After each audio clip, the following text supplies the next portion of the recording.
3.5 शक्तीपीठ जोडणारा शक्तीपीठ महामार्ग हा व्यापार उद्योग वाढण्याच्या दृष्टीनं अत्यंत महत्वाचा आहे।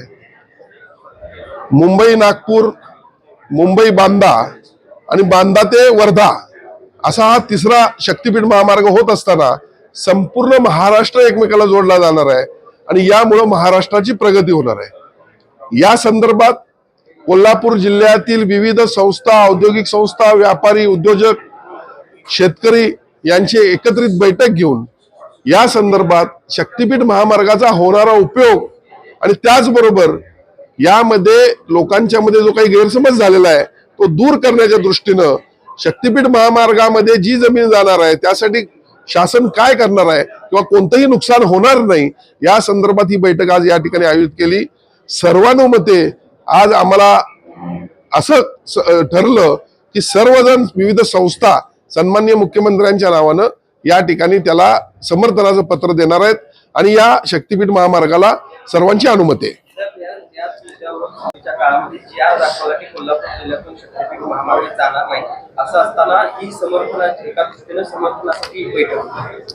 एक लक्षात घ्या, निवडणुकीमध्ये काही वेळा काही मुद्दे हे निवडणुकीचे प्रचार जे असतात, पण निवडणुकानंतर विकासाच्या दृष्टीने आपल्याला जाणं गरजेचं असतं।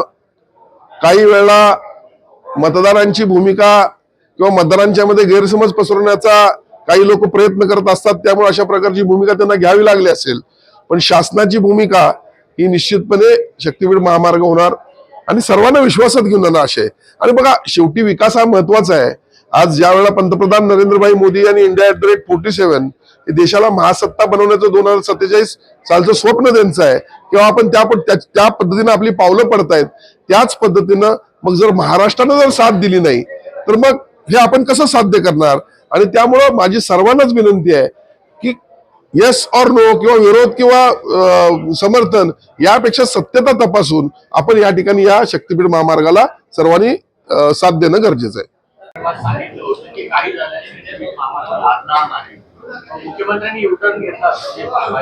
नाही, लादणार तर नाहीच आहे।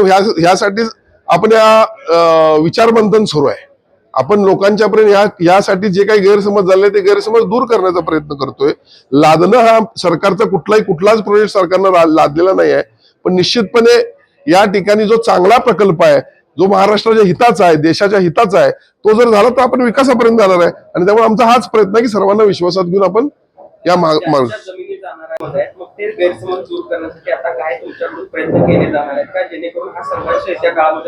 नाही, बिलकुल संघर्ष कुठला आम्हाला करायचा नाही आहे। याला वेगळं स्वरूप होताच कामा नये। बघा, समृद्धी महामार्ग सुरू असताना त्यावेळेला देखील लोकांचा विरोध होता, गैरसमजातून विरोध होता। त्या ठिकाणी 4-4, 5-5 पट त्या ठिकाणी दर दिले गेले रेडी रेकनरच्या। जर आज आमची अशी देखील भूमिका आहे शासनाची, जर रेडी रेकनरपेक्षा जर बाजारभावाचा दर जास्त असतात तो देखील द्यायला शासन तयार आहे। आणि एकूण जे काही मोठं काहीतरी गेलं, जमिनी मोठ्या जाणार असं दाखवलं जाते, 0.001% जमीन त्या ठिकाणी द्यावी लागते। मग एवढा मोठा महाराष्ट्राचा विकास होत असताना, एवढा कोल्हापूर जिल्ह्याचा विकास होत असताना मग एवढं आपण हे करणं देखील काय, यामध्ये गैर काय आहे। आणि म्हणून अशा पद्धतीनं सर्वांना विश्वासात घेऊन या ठिकाणी हा महामार्ग होईल।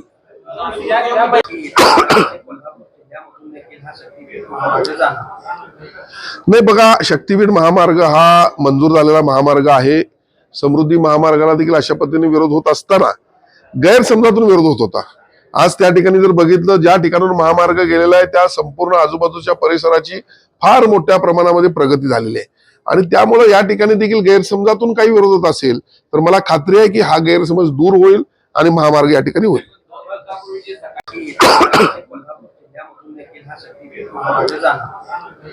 नाही, बघा, शक्तीपीठ महामार्ग हा मंजूर झालेला महामार्ग आहे। समृद्धी महामार्गाला देखील अशा पद्धतीने विरोध होत असताना गैरसमजातून विरोध होत होता। आज त्या ठिकाणी जर बघितलं, ज्या ठिकाणाहून महामार्ग गेलेला आहे त्या संपूर्ण आजूबाजूच्या परिसराची फार मोठ्या प्रमाणामध्ये प्रगती झालेली आहे। आणि त्यामुळे या ठिकाणी देखील गैरसमजातून काही विरोध होत असेल तर मला खात्री आहे की हा गैरसमज दूर होईल आणि महामार्ग या ठिकाणी होईल।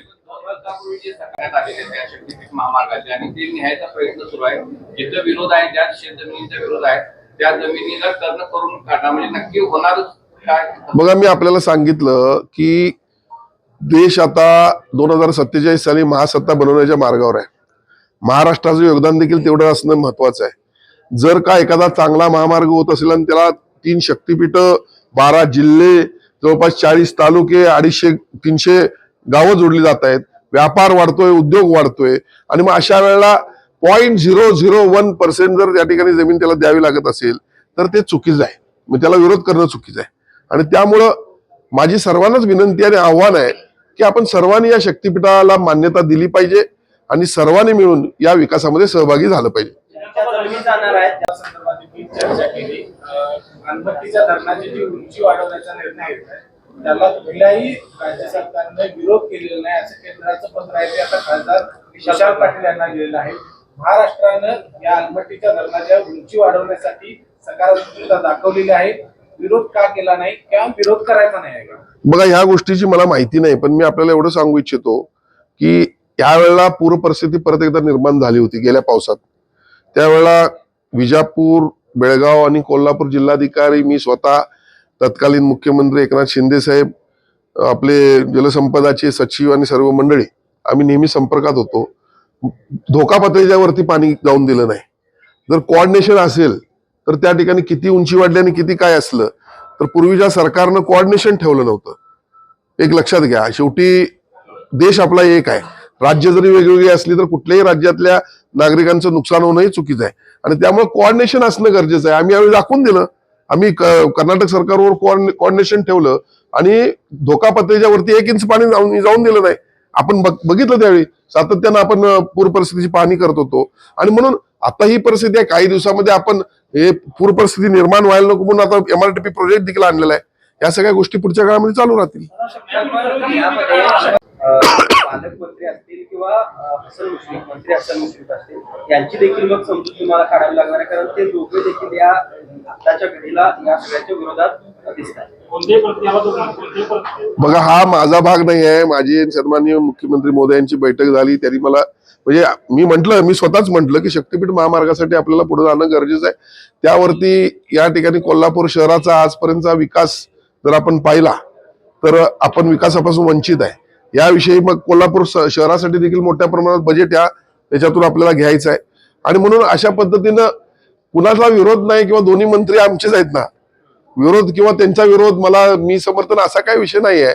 पण निश्चितपणे मी परत एकदा सांगतो की विकासापर्यंत जात असताना सर्वांना विश्वासात घेऊन त्या ठिकाणी CM साहेब त्यांच्यावर देखील बोलतील आणि शक्तीपीठ महामार्ग होण्याच्या दृष्टीने आमचा प्रयत्न राहील. आवाहन केलंय मी. बाकी चर्चा पण करू त्यांच्याशी. गव्हर्नमेंट चर्चा करणार आहे, कलेक्टर साहेब चर्चा करतील.